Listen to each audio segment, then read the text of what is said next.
What is a conflict of interest and how do government officials get into that?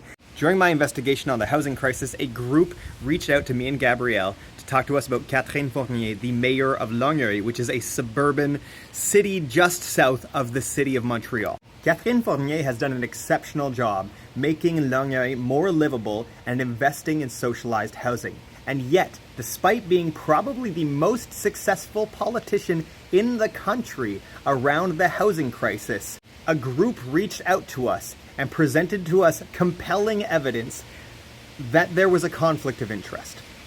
You see, Catherine Fournier's husband, Charles Paiement, is the president of real estate agency Kenora, which mainly works in Montreal.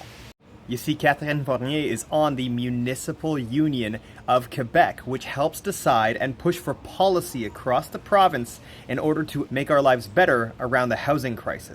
The fact that her husband is the president of a real estate agency calls into question her involvement with the Union des Municipalités du Québec.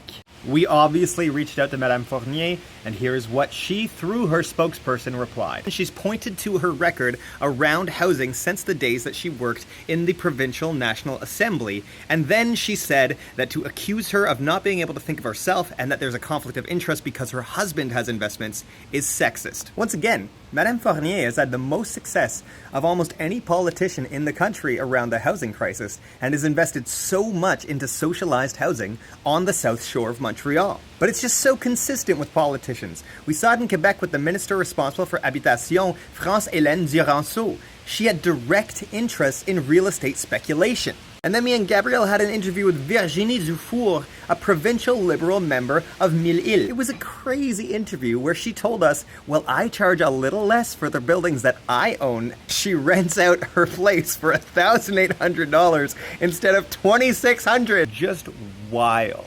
The article is available for you all in my bio, but this is where the genesis of the crisis comes from, when every politician seems to have some sort of conflict of interest. And just to be clear, Madame Fournier specified that this does not fit the legal definition of a conflict of interest, which might be true, but in that case, shouldn't we change the definition of a conflict of interest? Maybe that people shouldn't be making laws around rentals while also owning significant amounts of housing that they rent out to other people, or if their partners make money off of other people renting? Just an idea. Check out the article. I think you'll really like it. It's a bombshell. Also, I'll be really disappointed if mainstream media doesn't pick up on this.